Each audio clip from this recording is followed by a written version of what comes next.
which he had shared unflinchingly with his men and his officers, had died. Chaplain Dunnigan. Dear Mrs. Westnedge, I have only just learned of the death of Colonel Westnedge, and I hasten to express to you my sincere sympathy. Colonel Westnedge commanded his regiment very ably and bravely. I consider during the whole of the fighting that Colonel Westnedge was one of the strongest characters and one of the best regimental commanders on the front. General Hahn. Dear Mrs. Westnedge, before my letter reaches you, you will have received official notice of the Colonel's death. Even when he was ill, he showed the greatest consideration for the nurses. We were very fond of him, and everyone did what they could to make his last days comfortable, and we considered it a privilege to serve him. He often spoke of you and the children, and wished he might see you again. He was laid to rest in the American cemetery just outside the city of Nantes. The sun shone for the first time in many days. The coffin was draped with Old Glory and borne on a French caisson, escorted by French and American soldiers. As we passed through the streets of Nantes, the Frenchmen uncovered their heads. Soldiers stood at attention, and women and children made the sign of the cross and offered a prayer for the departed soul of an American hero. One woman, whose face bore traces of her sorrow, stepped forward and placed a bouquet of white chrysanthemums on the coffin. The cortege halted a moment, then passed on. 3 volleys were sounded over the open grave, and taps sounded from the neighboring wood. The flowers enclosed are from his grave. With deepest sympathy. Sincerely, Catherine L. McIver, Red Cross nurse, Base Hospital 11, Nantes, France.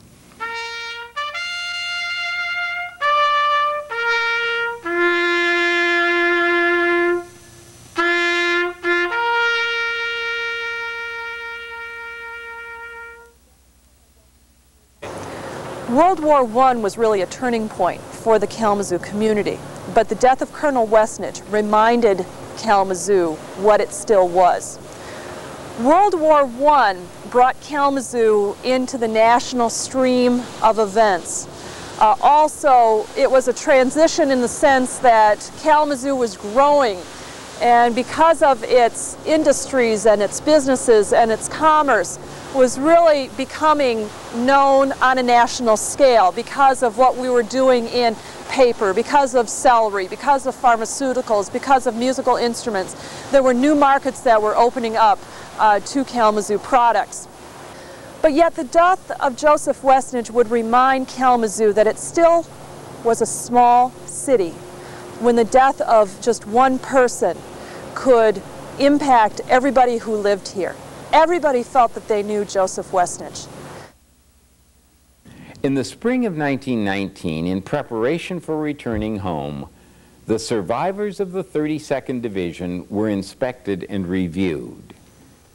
General Mognan, whose French army had fought alongside the 32nd Division in the attack at Soissons, presented the division with the Croix de Guerre. General Pershing gave a farewell address.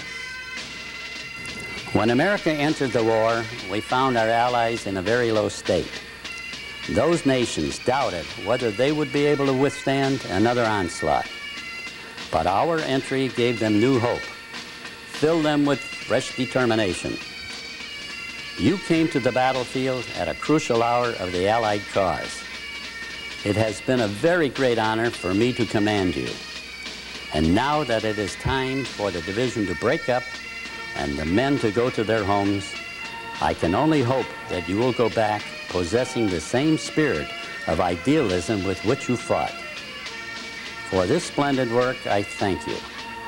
I thank you for the devotion you have shown. I thank you in the name of your comrades, and I thank you in the name of the American people. I thank you sincerely, General Pershing. During 8 months in France, The 32nd Division had fought in 3 major offenses and suffered 14,000 casualties. In April, the survivors in the 126th Infantry boarded the Francis J. Luckenbach and returned home.